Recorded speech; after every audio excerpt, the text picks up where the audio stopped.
Hello guys, welcome to my channel knowledge group. मैं Rajan sir स्वागत करता हूं अपने यूट्यूब चैनल नॉलेज ग्रुप पर।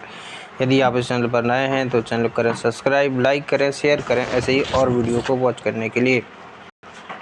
ये हमारी सिंटैक्स से संबंधित लास्ट क्लास है। पिछली क्लास में हम डिस्कस कर चुके हैं बाकी जो वीडियो हैं सिंटैक्स से संबंधित, और ये हमारी सिंटैक्स की आखिरी क्लास है। और आखिरी क्लास में कुछ सिंटैक्स से संबंधित कुछ रूल हैं, उनको डिस्कशन करेंगे और इस क्लास को समाप्त करेंगे।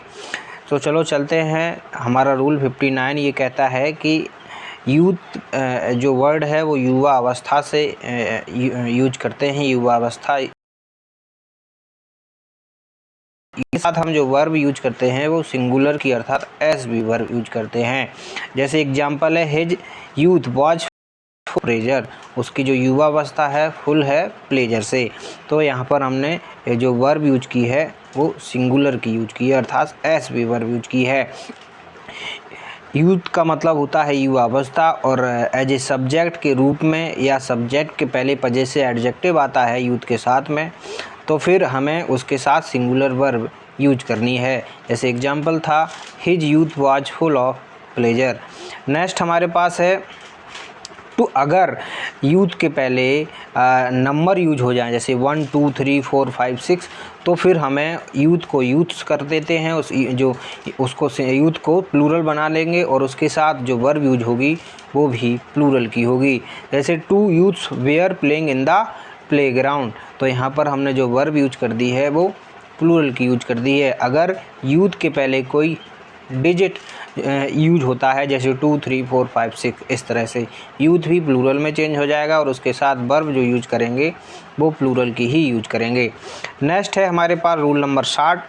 रूल नंबर 60 के ये कहता है कि ऐसे वाक्य जो व्हाट से स्टार्ट हों, ऐसे वाक्य जो व्हाट से स्टार्ट हों तो उसके साथ सिंगुलर वर्ब यूज करते हैं।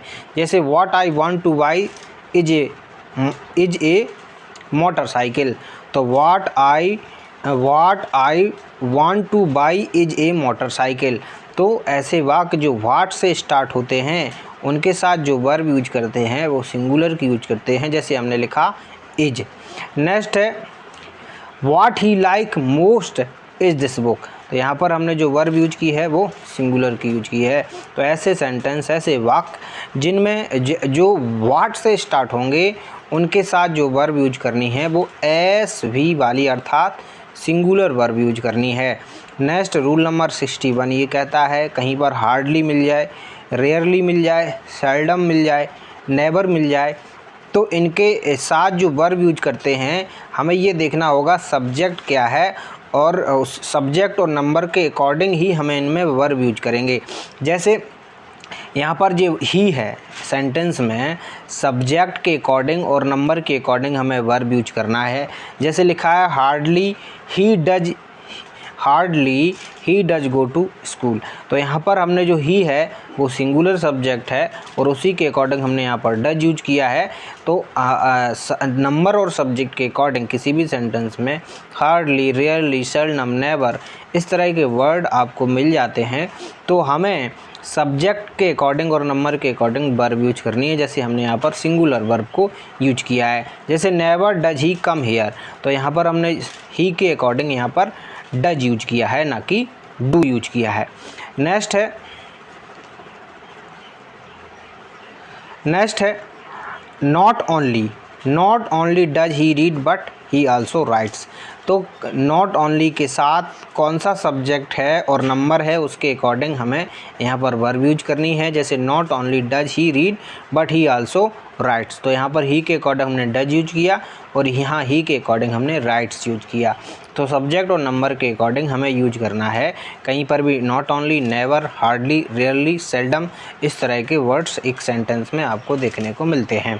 नेक्स्ट रूल नंबर 62 है कहीं पर नो सूनर से स्टार्ट होने वाले सेंटेंस में हमें क्या करना है, नाउन और नंबर के अकॉर्डिंग वर्ब यूज करनी है। नंबर क्या है, नाउन अगर सिंगुलर है तो सिंगुलर वर्ब यूज करेंगे, नाउन अगर प्लूरल है तो प्लूरल वर्ब, और अगर नंबर और नाउन के अकॉर्डिंग हमें यूज करना है, नंबर एक से ज़्यादा है तो प्लूरल वर्ब यूज कर देंगे। जैसे एग्जांपल है no sooner does he go to office then the telephone rings. तो यहाँ पर हमने ही देखा, ही के अकॉर्डिंग हमने यहाँ पर डज यूज किया है, तो अर्थात हमने एस भी अर्थात सिंगुलर वर्ब को यूज किया है।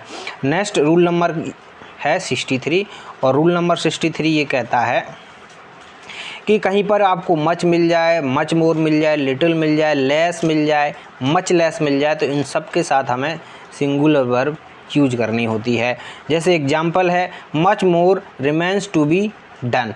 तो much more remains to be done, यहाँ पर जो रिमेंस है वो प्लूरल है, रिमेन अकेला रिमेन होता है वो प्लूरल होता है, तो हमने इसमें एस ऐड कर दिया क्योंकि जो मेन वर्ब होती हैं उनमें एस ऐड करने से वो सिंगुलर बन जाती हैं। तो much more remains to be done हमने यहाँ पर यूज किया है।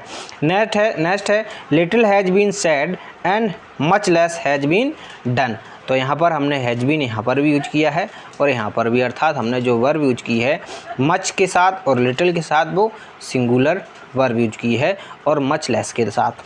नेक्स्ट रूल नंबर है 64 और 64 रूल नंबर ये कहता है अगर एज का यूज जितने के रूप में हो, जितने की एज का प्रयोग किसी भी सेंटेंस में जितने के सॉन्ग में होता है तो फिर उसके साथ हम प्लूरल वर्ब यूज करते हैं। एग्जाम्पल से समझते हैं, there were not so many books as were needed. तो यहाँ पर there were not so many books, यहाँ पर उतनी किताबें नहीं हैं जितने की हमें आवश्यकता थी, एज वेयर नीडेड। तो हमने यहाँ पर यूज की है प्लूरल वर्ब क्योंकि यहाँ पर जो सॉन्ग आ रहा है वो जितने के रूप में आ रहा है। तो अगर जितने के रूप में सॉन्ग आता है तो फिर हमें वहाँ पर प्लूरल वर्ब यूज करनी है, अन्यथा उसके साथ हम सिंगुलर वर्ब यूज करते हैं। जैसे एज यूज, जैसे के सॉन्ग में आए, जैसा अगर आए किसी भी सेंटेंस में, सॉन्ग इस तरह से आता है तो फिर हमें सिंगुलर वर्ब यूज करनी है। जैसे there were not so many books as was expected, जितने की आशा थी, जैसे ही आशा की थी उतनी यहाँ पर उतनी जो है किताबें नहीं मिली हैं। तो जैसे के सॉन्ग में यहाँ पर सिंगुलर होगा, जितने के सॉन्ग में एज का प्रयोग में प्लूरल वर्ब होगी, इतनी बात याद रखना है। नेक्स्ट रूल नंबर ये कहता है लॉट्स ऑफ के साथ में इन्फिनेटिव टू आता है तो उसके साथ हमें सिंगुलर वर्ब यूज करनी है। जैसे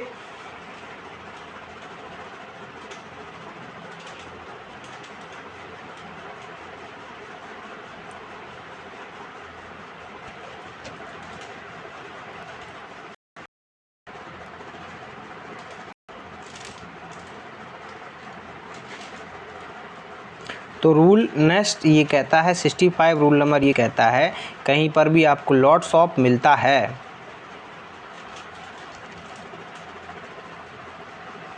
यही तो का बंदा ही होगा।